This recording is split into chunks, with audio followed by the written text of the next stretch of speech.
says I renovate the bad energy I erase. Yeah, I don't really ever wanna talk. Only really ever wanna talk.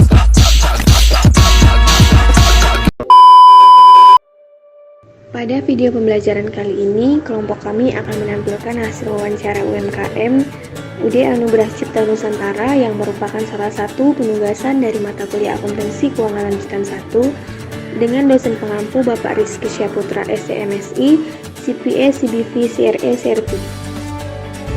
Halo semuanya, kami dari kelompok 3.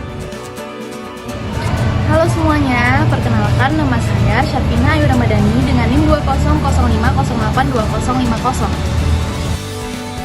Halo semuanya, perkenalkan nama saya Tiara Desi Bornaban dengan NIM 2005082034. Halo semuanya, perkenalkan nama saya Fania Ferbina Berus Mirmaha dengan NIM 2005082010. Halo semuanya, nama saya Zaira Sinda Fitri dengan NIM 200582037. Adapun topik pembahasan yang akan kami bahas yaitu yang pertama mengenai pengertian UMKM, tujuan, manfaat, dan cara mengembangkan UMKM, ketentuan pajak UMKM, wawancara UMKM, video proses produksi, dan kesimpulan syarat. Sini saya akan membahas apa itu UMKM. UMKM adalah usaha produktif yang dimiliki perorangan maupun badan usaha yang telah memenuhi kriteria sebagai usaha mikro. Secara lebih jelas, pengertian UMKM diatur dalam Undang-Undang Republik Indonesia Nomor 20 Tahun 2008 tentang UMKM. Dalam undang-undang tersebut disebutkan bahwa UMKM adalah sesuai dengan jenis usahanya, yakni usaha mikro, usaha kecil, dan usaha menengah. Dalam undang-undang ini juga mengatur beragam aspek terkait UMKM, seperti asas dan tujuan serta prinsip dan pemberdayaannya. Asas dan tujuannya yaitu bahwa usaha mikro, kecil, dan menengah berasaskan kekeluargaan, kemandirian, demokrasi, ekonomi, kebersamaan, berkelanjutan, berwawasan lingkungan, keseimbangan, kemajuan, efisiensi, berkeadilan, serta kesatuan ekonomi nasional. Selanjutnya saya akan membahas tujuan, manfaat, dan peran UMKM. UMKM bertujuan untuk menumbuhkan dan mengembangkan usahanya dalam rangka membangun perekonomian nasional berdasarkan demokrasi ekonomi yang berkeadilan. Manfaat UMKM yang menguntungkan bagi masyarakat hingga ekonomi negara, misalnya sarana mensejahterakan masyarakat, upaya pemerataan ekonomi rakyat, meningkatkan kualitas sumber daya manusia. Peran UMKM sangat besar untuk pertumbuhan perekonomian Indonesia, dengan jumlahnya mencapai 99% dari keseluruhan unit usaha. Kontribusi UMKM terhadap PDB juga mencapai 60,5% dan terhadap penyerapan tenaga kerja adalah 96,9% dari total penyerapan tenaga kerja nasional.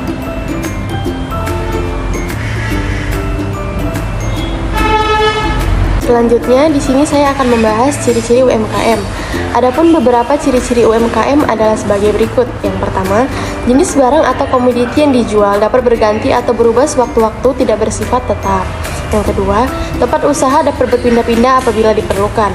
Yang ketiga, usaha belum menerapkan sistem administrasi, terkadang sistem pengelolaan keuangan juga belum terorganisir.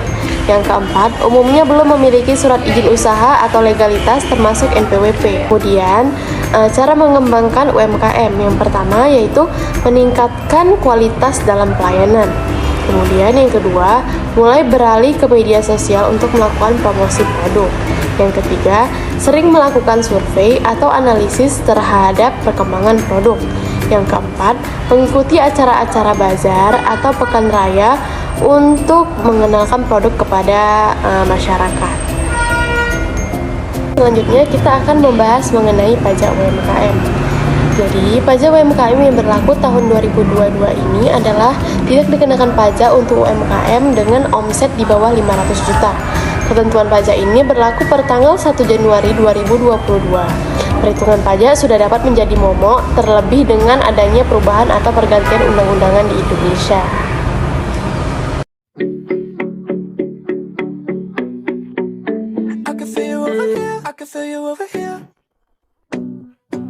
Hai semuanya. Kami sedang berada di pabrik tahu dan tempe untuk pemenuhan tugas akuntansi keuangan lanjutan kami.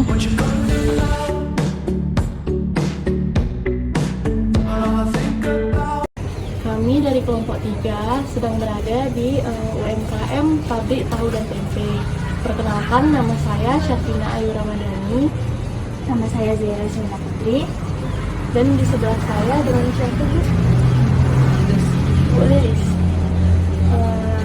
Saya izin bertanya ya Bu mengenai Pabrik Tahu dan Tempe ini, bagaimana pembuatan nama perusahaannya, bagaimana sejarah berdirinya UMKM ini?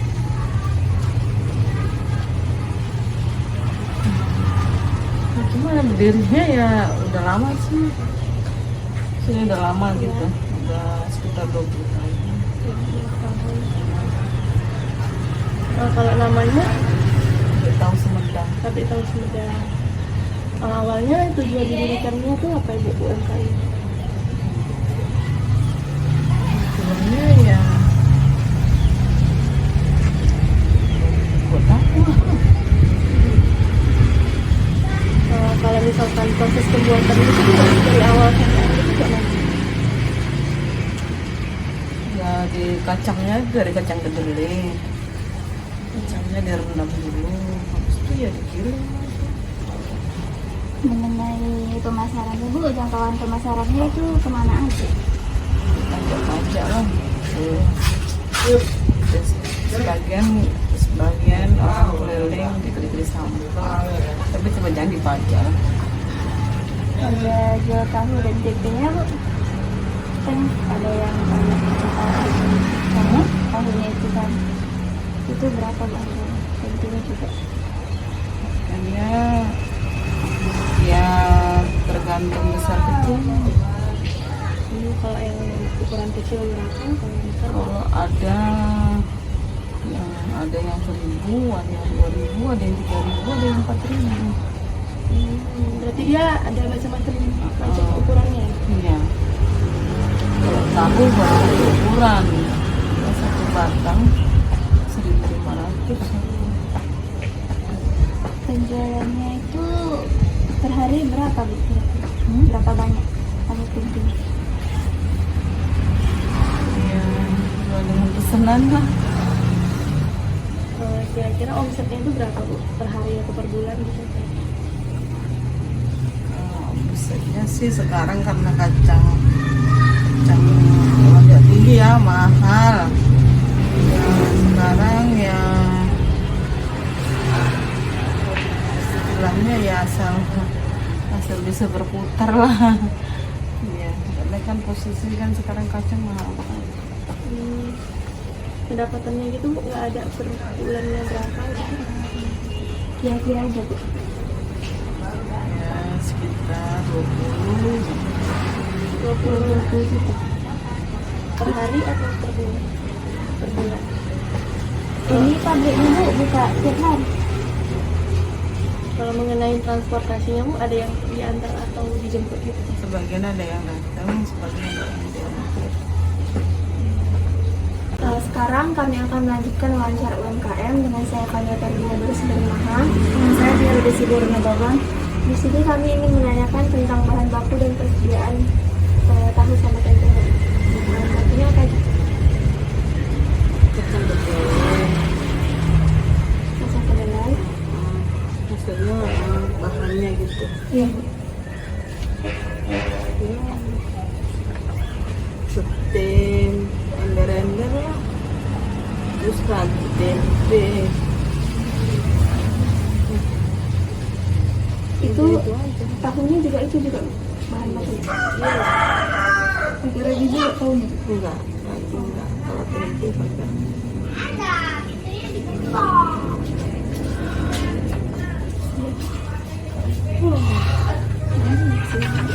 Terus Bu, untuk alat dan perlengkapan yang digunakan untuk membuat tahu sama tempe Bu? Alat-alatnya Nggak ada mesin khususnya Bu? ada mesin giling kacang, terus ayaan, ya ember-ember lah tempat tahu.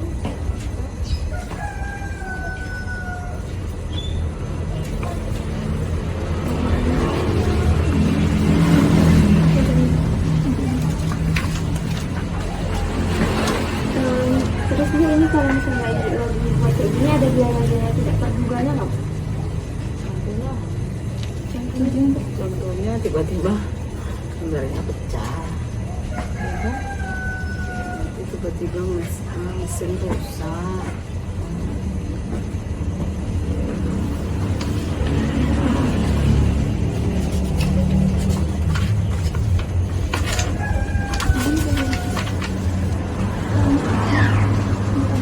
Kalau biaya overhead ada nggak? Biaya overhead. Apa nggak? Berapa jumlah karyawannya? Kalau gajinya berapa bulan? Karyawan ibu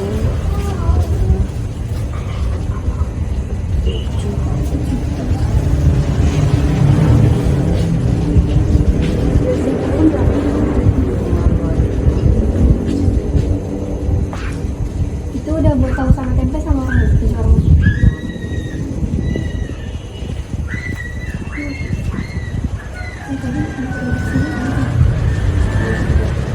Kecuali berapa produksi? Bisa berhasilkan 7 orang. nggak ngerti lah berapa. Kira-kira Kira-kira berapa?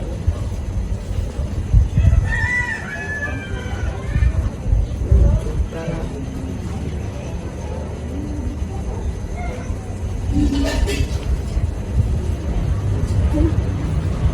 sekian untuk wawancara Bobo. Terima kasih atas partisipasi itu di wawancara Bobo. Nah, hari ini proses produksi tahu dan tempenya telah selesai, maka kami akan melanjutkan proses perekamannya besok. Hai semuanya, hari ini kami akan melanjutkan proses produksi tahu dan tempe. Yuk. Dalam proses produksi tahu, yang pertama kali dilakukan yaitu proses penggilingan biji kedelai. Biji kedelai yang telah direndam sebelumnya akan digiling menjadi bubur kedelai. Dalam proses ini diperlukan air agar kedelai bisa tergiling dengan cepat.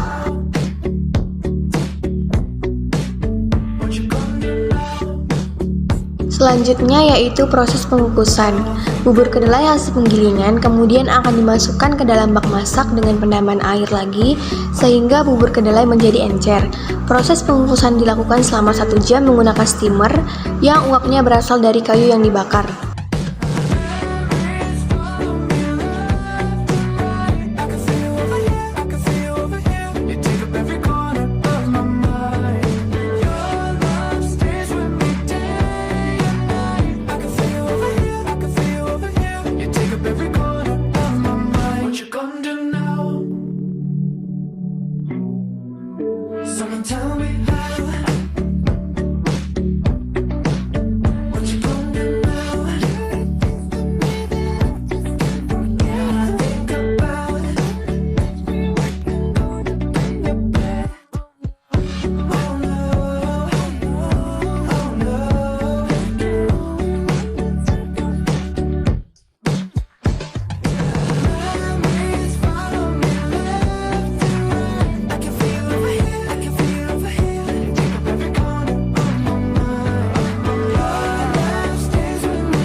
Setelah proses pengukusan telah selesai, selanjutnya yaitu proses penyaringan.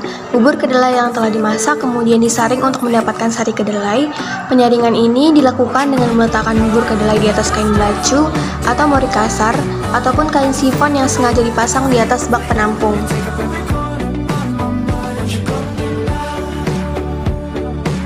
Selanjutnya yaitu proses pengasaman. Biasanya menggunakan bahan asam yaitu air cuka. Cuka tersebut berfungsi untuk mengumpalkan sari tahu yang kemudian akan menjadi tahu dengan tekstur yang padat dan tidak mudah hancur.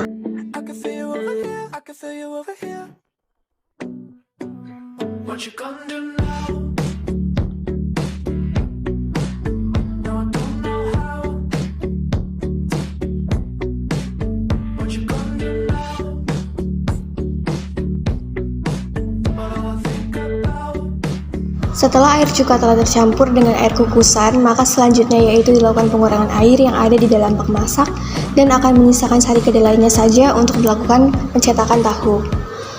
Tahu yang akan dicetak sebelumnya dibungkus dengan kain sifon yang dipotong segi 4 kecil-kecil dan ditunggu selama 15 menit sampai dingin dan sudah terbentuk menjadi tahu.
What you gonna do now? No, I don't know how. What you gonna do now? Tahap pertama yang dilakukan pada proses produksi tempe itu perendaman. Kacang yang sudah dibeli akan dimasukkan ke dalam tong besar yang berisikan air.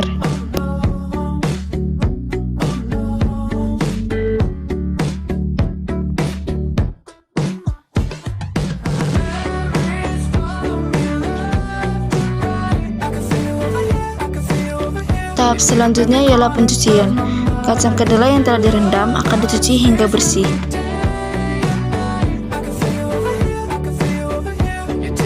Tahap yang ketiga yaitu pengukusan. Tujuan dari pengukusan ini yaitu membuat kacang kedelai menjadi lunak. Pengukusan ini bertujuan juga untuk mematikan bakteri yang masih hidup selama proses perendaman. Kemudian, tahap berikutnya yaitu pendinginan. Pendinginan ini bertujuan untuk mendinginkan kacang kedelai sebelum pemberian ragi. Tahap kelima yaitu peragian. Setelah kacang kedelai didinginkan, maka kacang kedelai tersebut akan diberi ragi secukupnya dan diaduk hingga tercampur rata.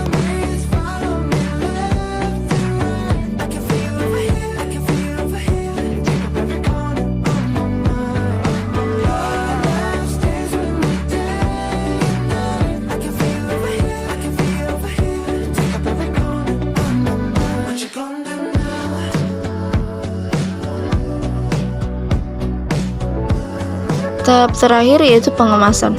Setelah mengalami proses peragian, tempe akan dikemas ke dalam plastik kemasan dengan berbagai ukuran. Tujuan dari pengemasan ini yaitu untuk melindungi tempe dari pengaruh fisik, kimiawi, dan biologi, serta dapat dipasarkan.